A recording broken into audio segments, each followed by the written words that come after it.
সম্মানিত দিনী ভাই বোন, গত জুমায় বলেছি জাকাতের টাকা দিয়ে শাড়ি কিনে বিতরণ করে দানশীল নিজেকে দেখাবেন না। জাকাতের টাকা তো আপনার নয়, ও তো ফকির মিসকিনের। সেই টাকার উপরে আপনার ক্ষমতা হলো কিভাবে?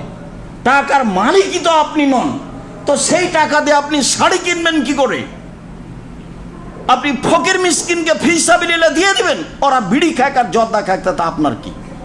আপনি মানুষ হিসেবে উপদেশ দিয়েন, এই মদ খাও না, এই তুমি বিড়ি খাও নাকি, তামাক খাও নাকি, খবরদার না, তামাক খেও না, এরপরে আমি তোমাকে দান করবো না, অন্য মানুষকে করব। যেটা আপনার অনুকূলে হয় সেটা করেন। নিজে যখন বাড়ির ভাত খাওয়াবেন তখন আল্লাহ রাসূল বলেন পরহেজগার মানুষকে খাওয়াবেন। অযথা বন্ধু বান্ধবকে ভাত খাওয়াবেন, একদিনও সালাত আদায় করে না, বাম হাতে পানি খাই, চা খাই, সে আপনার বাড়িতে খায় কি করে? আল্লাহ রাসূল এটা না করেছে। আল্লাহ রাসূল বলেছেন তুমি যখন নিজে মানুষকে খাওয়াবা তখন সে যেন পরহেজগার হয়। আর বলেছেন ভিক্ষুকে ফিরিয়ে দেবে না, ভিক্ষুক চোর হোক, চান্ডাল হোক, মদখোর হোক, জুয়াখোর হোক, যাই হোক না কেন, এসেছে হাত পেতে এসে দিয়ে দেবেন। রমজান মাস ড্রাইভারকে বলে রাখবেন, এই 20 টাকার নোট রেখেছি, সব কোনো ফকিরকে ফিরিয়ে দিবা না, 20 টাকা দিতে থাকো, 10 টাকা, আপনার গতিতে 50 টাকা, আপনার গতিতে 100 টাকা, কোনো সময় যেন আপনার গাড়ির পাশ থেকে ফকির ফিরে না যায়, সে যাই হোক না কেন। আর মিসকিন তো আপনার বাড়ির পাশে আছে। আর ফি সাবিলিল্লাহ তো মাদ্রাসা এদেশের, আপনি দেখেন যেটা আপনার অনুকূলে হয়। শিরক বেদাতপূর্ণ মাদ্রাসাতে যদি আপনার দান হয় তাহলে জবাব আপনাকেও দিতে হবে, এই জন্য যে আপনি শিরক বেদাতপূর্ণ প্রতিষ্ঠানে সহযোগিতা করেছেন। আপনি নিজেই স্পষ্ট হবেন, বুদ্ধি আছে, বিবেচনা আছে। আর আমি বলছি এদেশের সর্ববৃহৎ প্রতিষ্ঠান জামিয়া সালাফিয়া, আলহামদুলিল্লাহ আয়াতনে, শিক্ষক মানে, শিক্ষক গুণে, শিক্ষক সংখ্যায়, ছাত্র সংখ্যায়, এতিমে, অসহায়ে অনেক 519 জন এতিম অসহায় আছে।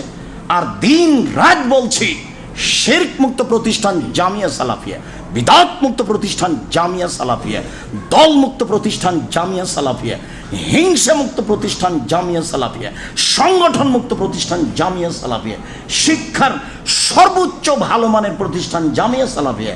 আপনি নিজে তদন্ত করে ভালোবাসা দেখাবেন। আপনাকে 10 কোটি টাকা দান করতে হবে কথা বলিনি, 10 টাকা দান করতে হবে কথা বলিনি। আমি বলতে চাচ্ছি আপনার কিছু দান ছাড়া জামিয়া সালাফে গড়ে উঠুক, এটা আমি চাইনি। সেটা আপনার পক্ষে যেটাই হোক না কেন, যেটা আপনার পক্ষে সহজ হবে সেটা আপনি করবেন। আমি আমারটুকু স্পষ্ট করলাম, আমি জীবন বাজি রেখে জামিয়া সালাফে গড়ে যাচ্ছি। এই দেশের ছেলে মেয়েকে ভালো মানের বাংলা, ইংরেজি, আরবি শিক্ষা অর্জন করিয়ে জাতির অন্যায়ের বিরুদ্ধে লড়বো, মুখে কলমে মিডিয়াই লড়বো ইনশাআল্লাহ। শক্তভাবেই লড়ে যাচ্ছি, মুখে কলমে মিডিয়াই, এর চেয়ে সময়ের গতিতে শক্তভাবে লড়বো ইনশাআল্লাহ। আমি আমার জন্য কিছু করি বলে আমার মনে হয় না আমার কাজই এটা, বরং পরিবারের কাজই এটা, অন্য কোনো কাজ নেই। আপনি ব্যবসা বাণিজ্য করেন, আমার পক্ষ থেকে দোয়া থাকছে আপনার সম্পদের বৃদ্ধির এবং নিরাপত্তার, যেটা আমি ভালোবাসি। আপনি আমাকে পরামর্শ দেন, আমি শিক্ষা মানে আছি। আপনার বাড়ির পাশে যেটা, সেটা তো গত জুমায় বলেছি 20,000 স্কোয়ারের উপরে ঢালাই হতে যাচ্ছে মসজিদের, সেটা আপনি প্রস্তুতি দিবেন। সম্মানিত দিনী ভাই বোন, আলোচনার শেষে চলে আসলাম। আলোচনার শেষে চলে এসে আপনাকে বলতে চাচ্ছি যে ইবাদতের জগতে সবচেয়ে শক্তিশালী ইবাদত হলো দান। বাপ মায়ের জন্য দান করলে তাদের কবরের শাস্তি মিটে যাবে, তাদের কবরের শাস্তি বন্ধ হয়ে যাবে, তাদের পাপ মিটে যাবে, যা রাসূল সাল্লাল্লাহু আলাইহি ওয়াসাল্লাম বলেছেন। রমজান মাস, এর জন্য ইবাদতে প্রস্তুতি নেন শক্তভাবে, কম খেয়ে। আজ সামনে রাত থেকে এতেকাফ, যে কোনো মসজিদে একজন মানুষকে এতেকাফ করতে হবে কথা নয়, ঠিক পরে একটু বলবো। এখন আপাতত 10 দিনের জন্য 1 নম্বর প্রস্তুতি কম খাওয়া, 2 নম্বর প্রস্তুতি এত প্রয়োজনীয় কাজ না করা, প্রয়োজন মিটিয়ে দিতে হবে, একটু খালি হতে হবে। 3 নম্বর কাজ, তাহাজ্জুদ পড়েন একাই রাতে, তারাবি জামাতে না থেকে। 4 নম্বর কাজ, ইস্তেগফার, তাসবিহ, তাহলিল, জিকির, আজকার, ক্ষমা চান, আস্তাগফিরুল্লাহ ওয়া তুবু ইলাইহি, আস্তাগফিরুল্লাহ ওয়া তুবু ইলাইহি। ক্ষমা চাইলে 4টা কাজ একসাথে হবে। এক, ইন্নাহু গাফফারা, তার নাম গাফফার।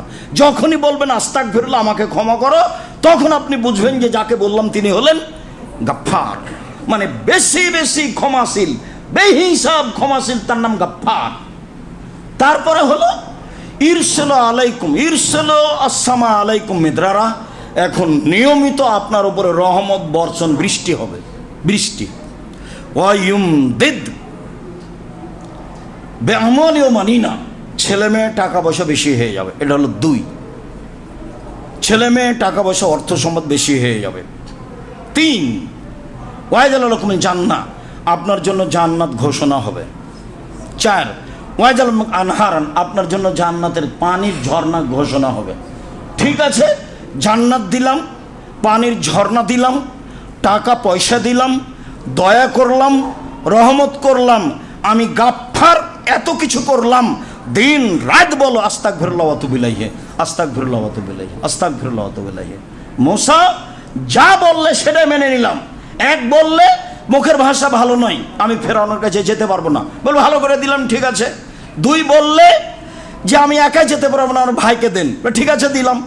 3, বললে যে আমি একটা অপরাধ করে চলে এসেছি, আমি গেলে আমাকে মারবে, আমি তো হত্যা করে এসেছি একজন লোককে, বলে ঠিক আছে আমি তোমার সাথে আছি, তোমাকে মারবে না, তোমার সব মেনে নিয়েছি, তুমি আমাকে ডাকতে ভুলে যায় না। যদি আমাকে ডাকতে ভুলে যাও, আমি যা বলেছি একটা রাখবো না, সব উল্টে দেব। আপনি ইস্তেগফার করেন, সম্পদ, জমি, জায়গা, আহাল, পরিবার ভালো, সব ঠিক হয়ে যাবে। বউ আপনাকে মানেই না, বউ আপনাকে গালি দেয়, আপনার বউ ঠিক হয়ে যাবে। ইস্তেগফার করেন বেশি বেশি, ইনশাল্লাহ হবে। আর আমি আমার দিনী বোনদেরকে বলি, স্বামীকে উপেক্ষা করে চলতে হবে না, স্বামীকে মেনেই চলতে হবে, জান্নাতের একটা বড় মাধ্যম, কিছু করার নেই। এইভাবে আল্লাহর নবী বলেছেন। 1, 5 ওয়াক্ত সালাত, 2, রমজান মাসের সিয়াম, 3, স্বামীকে মেনে চলা, 4, জেনায় লিপ্ত না হওয়া, জান্নাত সহজ। তো স্বামীকে মেনে চলাই তো আসলো, এখনো অযথা বিরোধিতা করে, অপ্রয়োজনীয় কথা বলে, পরিবেশ নষ্ট করে, সম্পর্ক বিচ্ছিন্ন করে, ভালোবাসা প্রেম প্রীতি কেটে দিয়ে দিন কাটাতে হবে না। ধৈর্যের পরিচয় দিয়ে চলেন, বেশি বেশি ক্ষমা চাই, দান খায়রাত করি, আর রমজান মাসের শেষ দশকে মূল্যায়ন করি। আল্লাহ আমাদের যারা মারা গেছে, তুমি তাদের কবরের শাস্তি মাফ করো।